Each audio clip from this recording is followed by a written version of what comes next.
L'Hopital's rule. Consider the limit as x approaches 2 of x squared minus 4 over x minus 2. If you plug in 2, you're going to get 0 over 0, which we know has no meaning. It's an indeterminate form.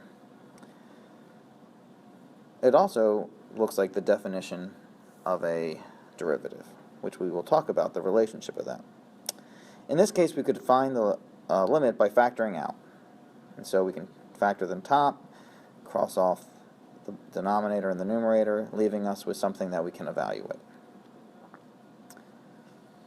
But if we look at it again using derivatives as two separate functions, the numerator and the denominator, the derivative of the numerator and the derivative of the denominator would leave you with 2x over 1, which, if you plug in 2 then, gives you the same answer of 4.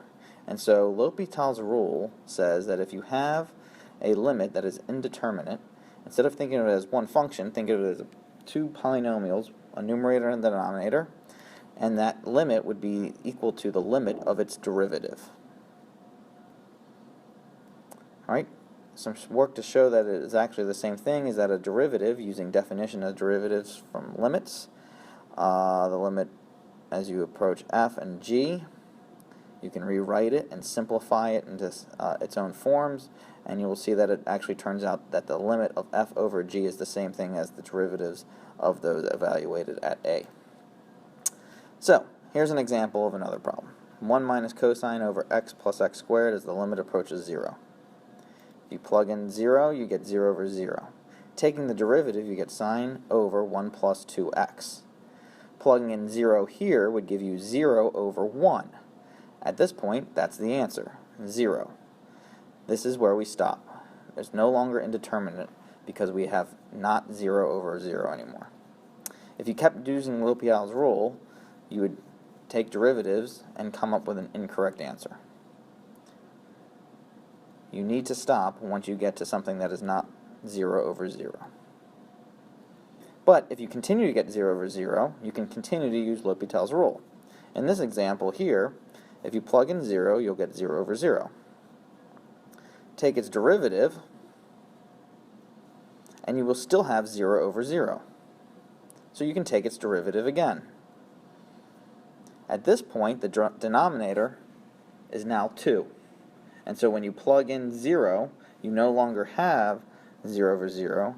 You actually have negative 1/4 over 2, which turns out to be an answer of negative 1/8. Other forms besides 0 over 0 that L'Hopital's rule can be used for are also considered indeterminate forms of infinity over infinity, infinity times 0, infinity minus infinity, 1 to the infinity, and 0 to the 0, and infinity to the 0. To use L'Hopital's rule, you want to create fractions. So in this example, as the limit approaches infinity of x times the sine of 1 over x, this is an infinity times 0, which is not in L'Hopital's form. But if you rewrite it, instead of x times that, it's the sine of 1 over x divided by 1 over x.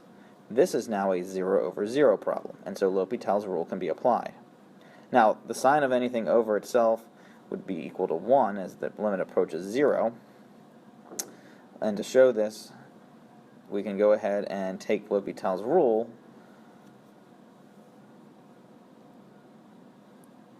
and we end up getting 1. Try these problems now, pause the video, and when you're ready to see what the answers are, press play. Here are the solutions to those problems. And for more practice problems, you can check out these problems in your textbook on page 450.